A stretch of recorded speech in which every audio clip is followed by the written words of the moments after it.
Today, I want to talk about the things that I have done to get me through this perimenopause stage, as well as things I wish I would have done that I now do that are helping this season of life feel just a little bit easier. And I'm using this as reference because if you know, you know, it's a big struggle, right? And so, like, if we can just make our life a little bit more enjoyable, hey, I'm sign me up. I'm gonna take it. I am in this perimenopause phase. It hit me hard starting in August, September. I started HRT for a little while, and then my husband was let go from his job. And so we didn't have the finances to do so because we became a sole income household. And this last week, we realized that he had money on his HSA card and that we could go and get me some help. Thank God for a HSA card. So I'm actually on my second shot of week one because I'm doing 2 shots a week of testosterone. And then I have a progesterone pill that I take at night. So your girl got some good sleep last night, and you are going to probably see the difference in a video from maybe just a couple weeks ago and now, just my energy level and my focus. I'm going to be able to talk and actually have the words to come up with them versus them just sitting in my head and floating around. So we're going to talk about we're also going to talk about this today, along with just what got me through the hard days, unmedicated, as a bonus mom of 2 toddlers in a new marriage, for someone who works from home. So I know some of you are 9 to 5, so some of what I'm sharing will not be relatable to you. However, I feel like you'll be able to take it and maybe use it in a way that works for you. But if you don't know me, if this is your first time here, my name is Brianna.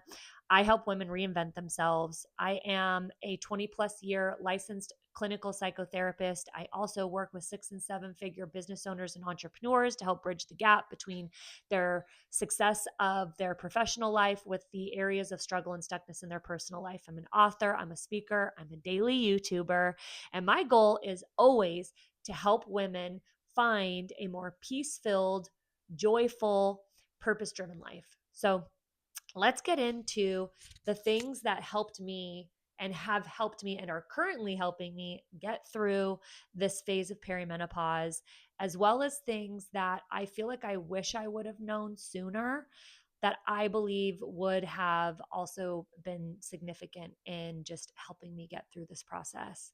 So, I just want to educate you a little bit first though, because again, these aren't things that I knew until later on. And I'm hoping that by you listening to this, maybe you're just in the research and educational phase of this season of your life as well, because you have to know what's going on with your body before you actually know what's going on with your body, if that makes sense. Because when I started getting super erratic and really snappy and mean, that was not my character. When I started to just cry at the drop of a dime and feel this sense of depression, that was not me. And I didn't know what was happening and I didn't understand the why behind it. And so I want to help you understand the why as well, because the more that you know, the more that you're able to recognize what's happening and either do something different or give yourself grace through that part of the process. So, I'm 43. This started happening to me at 42. I do believe, as I mentioned in one of my other videos, that there were some small things that I was missing that were going on. But because I was dealing with living in a moldy house, and so having a secondary mold exposure that was triggering a chronic illness, I was everything was jumbled into this pot, and I wasn't sure what was happening other than the fact that I thought I was losing my mind and I needed to be hospitalized at this point. So, what I want you to know about perimenopause is that, truth be told, it has a lot less to do with estrogen. It actually has nothing to do with your estrogen levels. Perimenopause has everything to do with your testosterone and your progesterone levels being completely depleted. Okay. Now, what depletes our testosterone and our progesterone levels? Your stress, chronic stress, fatigue, burnout, and then also our age, right? So, both of these hormones regulate the brain, regulate your mood, and they help with testosterone with like your emotional drive, and progesterone helps like with your calming sensations. So think about running low on emotional and mental drive and being calm. I feel like that's like a recipe for disaster for anyone. And then can you imagine being a mom and then having a career and responsibilities on top of that? Like, I don't get how we do this, but because we're a woman and we are amazing, we push through and we make it work all of the time. Make it work. Well, I want to encourage you that this is a season of your life where it's time to drop this theme of making things work and actually allow yourself to focus on yourself and to talk with your spouse or your partner and really ask them to support you in focusing on your self care. So, when you are low in these, here's what happens: your sleep gets messed up, your mood is all over the place, your memory is completely gone. I don't know how many times I would be in conversation and I would have the word that I want to say, and it's like literally ping ponging back and forth in my head, and I cannot get it on my tongue and off of my lips. It would not come out, but I could say 900 other words. It was like this one word was stuck in some abyss that I could not access anymore. It would be so frustrating. But it also impacts your like your self identity. It impacts your feelings towards yourself and those around you, like your husband and your kids and your friends. It obviously impacts your relationships, and it impacts your ability to work and take care of yourself the way that you know how. When testosterone and progesterone are extra low, it increases anxiety, it increases overwhelm, it increases irritability, it increases racing thoughts, it keeps you constantly on edge and creates this level of emotional numbness that, to me, and I'm assuming for you as well, makes you feel almost emotionally numb. Like it increases this numbness to like touch, to happiness, to things that you would typically laugh about, to things you would be excited about, like affection, all of those things. Like it like turns into this flat line where you're receiving it or giving it, but you're not feeling anything behind it. I don't Tell me if you feel the same way, because that one for me is a big one, especially right now. But what it also does is it lowers your motivation, it lowers your bounce back and resiliency to things, and it lowers your sense of ambition and drive. So I don't know about you, but when I hear all of those and I see how they're impacting my life, but I see how I know myself to be, those two things do not fit in the same room. So it can feel very daunting and exhausting. And it can also feel like this can't be life. For me, that's how it felt. So the body changes, you lose muscle, you lose stamina, you get the beautiful pooch, you're tired faster. And so all of these things combined mess with our confidence. They mess with like our level of emotional strength, and they leave us not feeling ourselves. And so I started to look at, how am I going to survive this season of life and not lose all of me? How am I going to survive this season of life and not push the relationships away that I actually know I need the most and the people that I love the most? How am I going to survive this season and continue to embrace the prayers that God answered for me, instead of just being like, I don't care about any of this? So the first thing that I did, there's no particular order here, but the first thing that I did was I made sure to move my body every day. As someone who once was in the gym 5 days a week, um, doing hang cleans. Yeah, is that how you say that? I think so. You know, squatting, lifting heavy weights. I wasn't doing like 5 pound weights. I loved being in the gym. I loved looking strong. I loved having a curvy body. Um, I couldn't do that. I didn't have the muscle stamina. I didn't have the energy. I actually didn't even have like the mental ability to go in and think about like the series or sequence of lifts that I wanted to do. It was just very overwhelming and exhausting. And so I just made it a point to walk every day. Now, thank God I have two dogs that need walks or they'll drive me nuts. So there was a little bit of motivation and encouragement there because they had to get out. But I know that I also needed to get out. So I walked slower. I maybe went a lot less distance, but I moved my body. So I want to encourage you that even if you don't have the energy, even if you don't have the motivation, just put your shoes on and walk out the door and just go and see how far you go. Even if you go to the stop sign and back, you've done something. But you have to remember that movement boosts your dopamine, it boosts your serotonin, and it boosts your endorphins, all of which help your motivation, your mood, and reduce pain. So, moving your body is really, really important. Number two is, oh, and by the way, like I started to go back to the gym when I was on HRT the first time around, but I was still like my muscle strength was gone and my motivation I was still trying to find. So like I really haven't been back to the gym the way that I know myself to for almost a year now. It's been like 10 months, 9 months. So I just again want to remind you that like this season of life will probably not look the same way that you are most familiar with yourself living, and that's okay. And that's the second thing on here that I want to encourage you to do, which is become very flexible in what you expected life to look like now. You cannot help what has happened. This is just a part of our body going from a reproductive phase to a more dormant phase. And so, in that lies the opportunity to just be flexible with the expectations you have on how much you do. You know, whether that's I was always cooking meals and dinners, that may not look the same.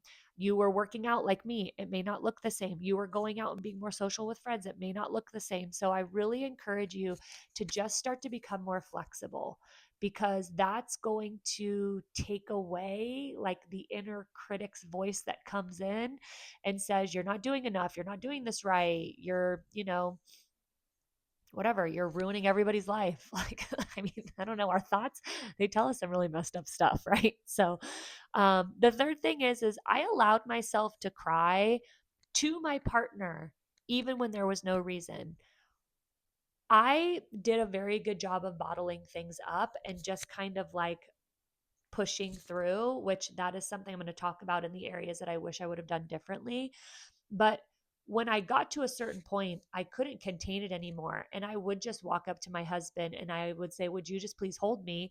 And I would start to cry because it was just too much and the emotions were too much. And I was feeling so confused and overwhelmed and frustrated and all these other things. And crying is a beautiful release. Crying is a sign of strength. Crying is a expression that your body and your mind and your emotional self really needs. So I gave myself permission to cry to my partner. I encourage you not to hide or isolate from your feelings, because whether they make sense, whether they're necessary, whether they're valid in that moment, they are. It doesn't really matter. Okay? So you've got to be able to allow yourself to get out these kind of like wild emotions that are happening. Now, the flip side of that was the times that I was super snappy, like I couldn't really help what came out. And I said some kind of messed up things, not like demeaning, but like just very snappy, irritable sort of stuff. And, another piece of like what I put in here is, this was kind of last on my list, but I'll just add it now, is like you have to be able to give yourself grace and self compassion for this season. When you get ashamed or guilty of the things that you're doing that aren't normal, that only kind of takes you down lower. So you've got to be able to find a space to say, like, okay, this is just a part of my humanness coming out. I'm, doing whatever steps it's taking to work on this season of my life. I'm aware that they're happening, and sometimes we just can't stop it, because when we make ourselves wrong for what we're doing, then we just stay stuck further in that space, and then we become more angry and more emotional. So it's not it it's not going to help you by like guilting yourself afterwards, right? I mean, there were times where my memory was so jacked up. I remember sitting down at the time we were in an apartment. I was at the island. I had been on my laptop doing some work, and then I got a phone call and was talking to my husband. And at some point, I took the laptop and I put it in the pantry. I have never done that in my life. No laptop belongs in the pantry.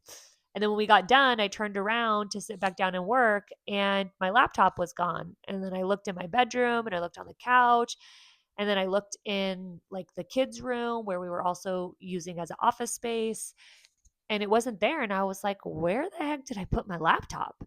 And then I like started looking in the bathroom and in my closet and in the other room's closet. And then I looked outside, like maybe I just sat outside for a little bit with it on our patio. Y'all, I searched for this laptop for almost an hour. And I was like, what in the heck is going on?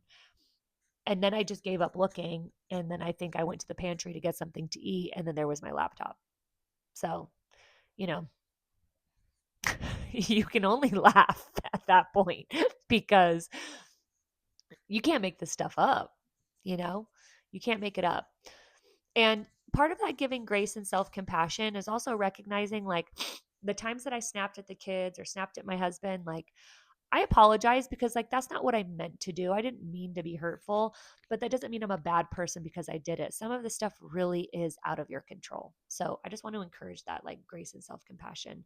The next one is I gave myself permission to rest as much as I needed to, whether that was taking extra naps, whether that was laying in bed in between clients, whether that was not doing the dishes, not cleaning, not doing those things and asking my husband to step up. Like I had to give myself permission to like be a lot less productive and lot less motivated than any time I have ever seen myself be in this side of my life. Now, if you're a 9 to 5er, my God, I give you so much kudos because a 9 to 5er plus being a mom, plus running a household and all the responsibilities that come with that, because y'all know that we manage the schedules and the lists and all of those things. I just want to say good job. And my encouragement to you would be that you create such a almost rigid schedule for a time being where you're getting enough sleep. So that might mean your husband stepping up. Now, if you are a single mom, then it's time to call in reinforcements and ask for family, ask for friends for some help so that you can get the rest that you need because you need it. We need it at this time because we are not producing what we need in order to get by. So you have to be able to find a way to give yourself some rest and relaxation. You have to be able to find a way to ask for help. You have to be able to get resourceful with your inner circle being a part of the solution to you healing this season of perimenopause. Okay. Now, the other thing that I did was I listened to my needs. If I had plans and I wasn't feeling it, I canceled them. If I needed space and I was feeling irritable because there was just too much happening and I was feeling very overstimulated, I took it. If I wanted to get out of the house and be by myself when my family was around, when we would typically all go together, I took it. So I listened and I did what I needed in that moment. Because the flip side of that is the longer that you ignore your needs, which I see as women, specifically mothers and women who are entrepreneurs or high up in the ladder, like y'all put your work and your babies and your husband first, and then you are on empty. So it is time to prioritize what you need in this moment. And I think that's one of the great awakenings that are happening with women going through perimenopause is they've recognized that they have left themselves out of the picture for most of their lives, if not the lives that they've created towards their goals of having this full life.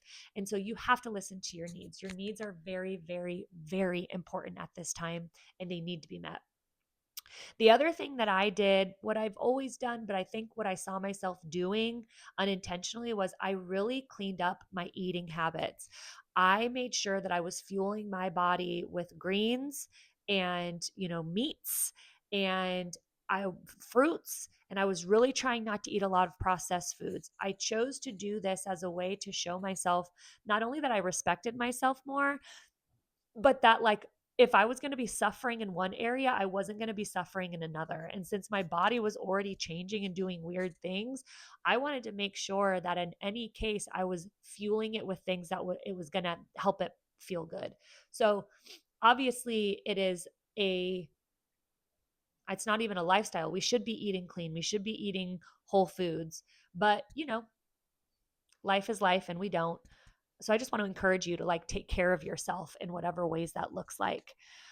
Um, within that part of taking care, which this could be another one or this could be on this topic as well, I like did things for myself. I started like giving myself facials and started giving myself manicures because we were at a place financially where we weren't spending money on any of these things. So I just did things like as far as self care, I like upped my game a little bit. I bought some really nice Korean face masks. I have a like a mud facial that I use that's super cheap and awesome. And I can give you that if you want it. And I was doing those like once a week. I was, picking rom coms and like watching them and asking for like alone time just to like sit on the couch and be myself and enjoy a show without distraction. I was doing things to like increase my self care in that way. So I want to encourage that for you. Um, the other thing that I want to encourage you that's probably under the self care thing, I wrote it separately, but not, is I have always been a journaler. I actually hate journaling, if I'm being honest with you, but I know as an anxious person that it's always helped me like get my mind clearer and start to sift out what's true and what's anxiety. But during this time, writing out how I was feeling and what I was thinking was really helpful because some of it was really dark and really ugly. And it was stuff that I didn't want to like dump on my partner. Obviously, he wouldn't mind, but men are fixers and they want to like take care and change things that are happening, and they can't do anything for us in this season other than be supportive. So I use my journal as a place to write down these super crazy feelings and thoughts and experiences that I was having so that I could let them go, because otherwise I had a lot of like self-judgment and my inner critic was like telling me how bad of a person I was for having these thoughts. And I know that you can relate to that. I really do know you can relate to that. So use a journal during this time because it really does help to like clear out the clutter that is happening. The other thing that I did was I stopped waking up to an alarm. Obviously, again, I'm somebody who can create my own schedule. So this is a flexible thing that I was able to do. Now, again, if you're a 9 to 5er or an 8 to 5er or whatever that schedule is, you may not be able to do that. Obviously, we co parent. And so he got up and took care of the kids and allowed me to sleep a little bit more. And that worked for us for a time being. So if you can talk to your partner about ways to collaborate in this area, that's amazing. If not, I get it. But allowing my body to naturally wake up helped me get the rest that I needed when I was not sleeping well. Remember, I was unmedicated at this time and I was exhausted because I was waking up at like 2, 3 in the morning, tossing and turning and having all of these wild thoughts run through my head, and I was exhausted. So if you can't do that, I get it. Make sure that you're taking maybe a 30-minute power nap in your car during your lunch break at work or something because you need the reset. You need the rest. The other thing that I did was I dressed myself. Now, working from home is easy. I don't have to wear makeup. I don't have to really get dressed. I can wear a sweatshirt and some leggings and be fine. I found myself unconsciously starting to wake up, find things in my closet, put them on, put on a little bit of makeup. And I believe that this really helped me feel like I had some sense of control and making myself feel good in some way. So I'm going to encourage you, no matter where you're at, maybe during the season, even as a 9 to 5er, you up your style game a little bit. Now, little do you know, I love styling. It's something that I'm super excited about. So if that's something you need help with, let me know. Just message me because I want to help you feel good. And we can do that. I love helping curate closets and like find things that work. I'm a super thrifter shopper. So I could talk about that all day long. So I just dressed myself. I made myself feel good because I needed to. Like I needed to feel good because I didn't feel good, if you know what I mean. So those are the things that I did well. Now there's things I didn't do well that I am now working on better. The first and biggest one was I wish that I would have communicated better about what was happening and what was going on, even when it didn't make sense. I think a lot of the times when he would ask, like, are you good? Are you okay? I would just say, I'm tired. I'm tired. I'm tired, because it didn't make sense to me.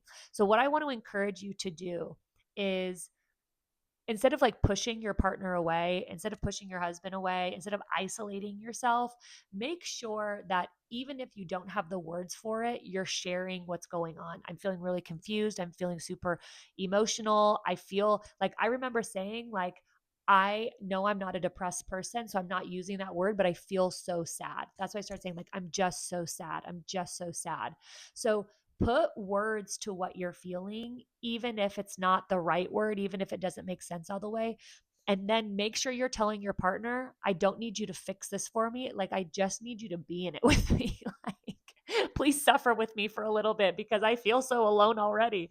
So, just make sure that you are communicating. I could have done a better job of that looking back. So now I'm working on being more honest and vulnerable in the moments when I'm feeling the most off, because he needs that. He needs to know that so that he gets that. Like, even this morning, he was like, "Are you good?" And I was like, "No, I just feel really off." And he was like, "Okay." And I was like, "It's not you, it's me." And then we kind of laughed because, like, last night, he was trying to cuddle with me. And I said, "I don't do that. I don't want to be touched." I really didn't. I didn't. I held his hand, but even I didn't want to do that. But I had to give him something because, like, how unfair. Like, this man is being tortured in real life. Like, oh, he is being tortured and he is such a saint. So he deserves an award. So yeah, just make sure you're communicating.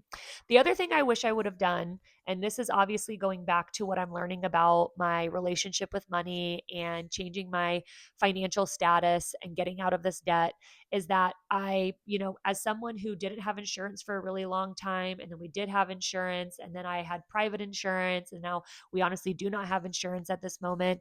I wish that I would have been putting money away specifically for just my health. So I'm going to encourage you, if you are a mother in their 40s and you have toddlers like me, like I have started specific accounts for them that we're going to use for post college stuff. It's not even college stuff. If you are somebody who is friends or has family members of women that are in their 20s, you need to send this to them so that they can prepare. But also, you need to encourage them to start saving in a high yield savings account just for health issues like this, because sadly insurance doesn't cover this crap. This is all out of pocket. So that injection that I just took today, that's $250 a month for a vial of testosterone and a thing of progesterone. So I feel like that's a good deal because you can't buy happiness. But, for some of us, like, we don't have that money. We didn't have that money for several months. So I had to suffer anyway. And I know a lot of you, I know a lot of women who are in the suffering all of the time because of finances. So honestly, I woke up this morning and I feel like God said, like, one day you're going to start blessing women by paying for their HRT treatment and then helping them figure out a way to budget to save in order to start paying for it themselves. My hope would be that as America, we grow and evolve and find a way to support us as women and give us what we need, because we have a lot of health issues that aren't things that we do because of our lifestyles. It's just what our body is doing. And I feel like we deserve to be taken care of because of that. But maybe I become a policymaker. Who knows? I don't know. But there's something within this that I want to help. So put aside money, whether that's in a high yield savings account or an HSA account, because that's not taxed. Like, it's a must. Do it, start it, however. And yeah, I'm going to figure that out. I'm figuring that out for myself too. The other thing I wish I would have done is I wish that I both would have educated myself better on this. And I wish that somebody would have had more conversations with this about me, or about this with me. And that is like my mom, other women in my life. And it wasn't until I started saying how I was feeling, they were like, "Oh yeah, that's perimenopause." It's like, you and I have talked every day for the last like 10 years. How come you never brought this up to me before? Like, there is some odd stigma about talking about this. And I don't know what it is, but I'm here to break that stigma, because we have to be educated in order to react. For me, I had no idea what was happening, so I couldn't react because I just thought, my gosh, am I going through like some sort of like mental breakdown? Like, I really thought that I needed to be hospitalized at some point, because it was so crazy what was happening in my brain and how I was feeling, and it didn't make sense with the life I was living. So I just felt like, okay, at this point, what I wish I could have done is educate myself. So now it's our job as the millennials who are currently going through this to talk about this with everybody. We have to have this conversation all of the time, everywhere, with every girl we meet. It doesn't matter. It has to be talked about. Starting at the age, I think around 20, when they start to understand that, like, okay, you've got about 10 years to prepare for this because it's going to start happening slowly once you get into your 30s. Especially personally, I believe, as America becomes one of the most unhealthy countries still, producing all of the crap that it does and its processed food. Because I do believe that the things that we eat and the way that we eat and the lifestyles we have has an impact on this. Luckily for me, I grew up on a farm. I've always eaten fairly healthy. I don't really eat out a lot. I don't really eat a lot of junk food. I eat fairly clean. I try to keep ingredients to like five or less most of the time. Okay, I'm human and I love candy. So there's that. Oh, and I do love chocolate cake. So, and I'm not a baker. Um, but I wish I would have educated myself more because like at the end of the day, like I'm in charge of myself. So there's that. I also wish that I would have called my doctor right away instead of suffering for a very long time. Now, I work with a more functional med person and a nutritionist that does a lot of body testing. So I have a very un-Western medical system way of doing things, to each own. However, the therapy clients that I work with who show a lot of these symptoms, for instance, with Kaiser, will go back to the doctor and they're all saying, nope, you're fine. You just need a SSRI. That stuff is crap. So I wish that I would have called right away and advocated for myself, instead of pushing through. As women, we're really great at pushing through. As women, we're really great at ignoring our needs in order to meet the needs of everybody else. When you are between the ages of 35 and 45, it's time to start focusing on yourself, stop pushing through, and really make sure that you are taking care of your needs first because you're going to thank yourself later instead of like losing it on everybody and yourself. Um, and the other thing, oh, that's it. The other one was the writing everything down. So, okay, those are the things. Being active every day, allowing yourself to cry, giving yourself permission to rest more, not being on as much, listening to your needs and meeting them, eating clean and healthy, not waking up to an alarm if you have the ability to do so, getting dressed and making yourself feel good, giving yourself grace and compassion, communicating all of your feelings, and even when they don't make sense, putting money aside just for this specifically, educating yourself and educating those underneath you, calling when you know something is off instead of suffering. Okay. I hope this was helpful. I have a long day today and I am just praying I get through. I don't know what these injections are going to do to me long term. I tried the cream before and it helped with mood a little bit, but ultimately it gave me zero libido still. And I was still feeling kind of like low mood. So I'm like really praying that this is it. So I'll keep you guys posted on how it's going. And any questions, any of your own experiences, please share because we can't suffer alone in silence with this. So we have to be sharing our experiences so that other women know what to look out for and to also know that they're not in it alone. All right. Love you guys. See you tomorrow.